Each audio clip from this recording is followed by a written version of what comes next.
Sa isang interview po, no, sinabi ni Prosecutor Bel Zamora na dapat dumalo si VP Sara Duterte sa impeachment trial tulad po ng ginawa noon ni Chief Justice Renato Corona. Kung sakali po na magpakita sa trial si VP, especially tomorrow, magkakaroon po ba ng pagbabago sa approach po ninyo sa direct examination, or sa palagay po ninyo, papaano po makakaapekto yung pagdalo ni VP sa trial sa mga diskarte at saka sa strategies po ninyo?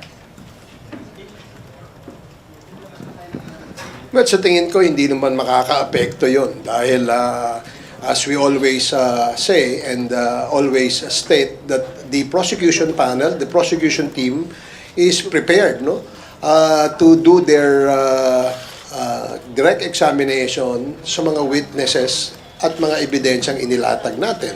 So, kahit sinong umattend, wala naman hong epekto yan sa pag-conduct ng direct examination doon sa ating mga witnesses. Sa aking palagay, mas makakabuti na umattend ang ating pangalawang Pangulo nang sa ganon, marinig natin kung ano ang sagot doon sa mga aligasyon na inailatag dito sa Articles of Impeachment na inihain ng ating House of Representatives. Ako idadagdag ko lang, it's not so much on the presentation of the case of the prosecution. It's her owning to her narrative that she is not guilty of all these charges, and the people deserve to know from her the truth. At the very least, denying all these allegations. So, hindi doon sa prosecution or mayroon bang epekto sa prosecution. Ito yung matagal ng panawagan ng taong bayan na pumunta siya kasi this is her trial at marinig sa kanya from her kung ano yung mga kasagutan nila dito sa kaso na pinipresenta against her ng prosecution. Yes, maybe just to add a little bit to that. Diba? Again, regardless of who will be there, the respondent or anyone else, the strategy of the prosecution remains the same, that we will present evidence in a proper and efficient and effective manner. Now, if it will have any effect in the presence of the Vice President, if at all, maybe ito yung not on the strategy of the prosecution in presenting any of our witnesses. But at the very least, this will show that she's finally heeding the call of the people, asking her to show respect to the constitutional process and to the impeachment court by facing these charges in person and letting the people hear how she will answer these serious allegations.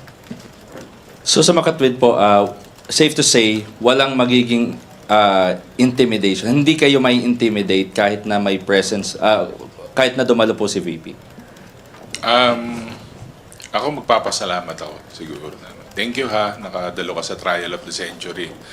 Malaking bagay po na nandito kayo kasi matagal na po itong inaabangan, saka nasa tamang forum na po tayo para masagot yung mga katanungan at saka mga allegations. So, thank you po, ma'am. Salamat. Nobody gets intimidated. Nobody gets intimidated. Ang pinag-uusapan dito yung proseso ng trial, yung pananagutan ng trial. So, nobody is being tried to be scared of. Kasi ang pinag-uusapan po nito, paano ilatag ang proseso, paano ilatag ang kaso, paano sagutin ang kaso. Siya naman po yung nagsasalita from the very start na ready na po sila sumagot ng kaso. So we take that as a sign that she will take her case, her trial seriously by attending in the coming days sana.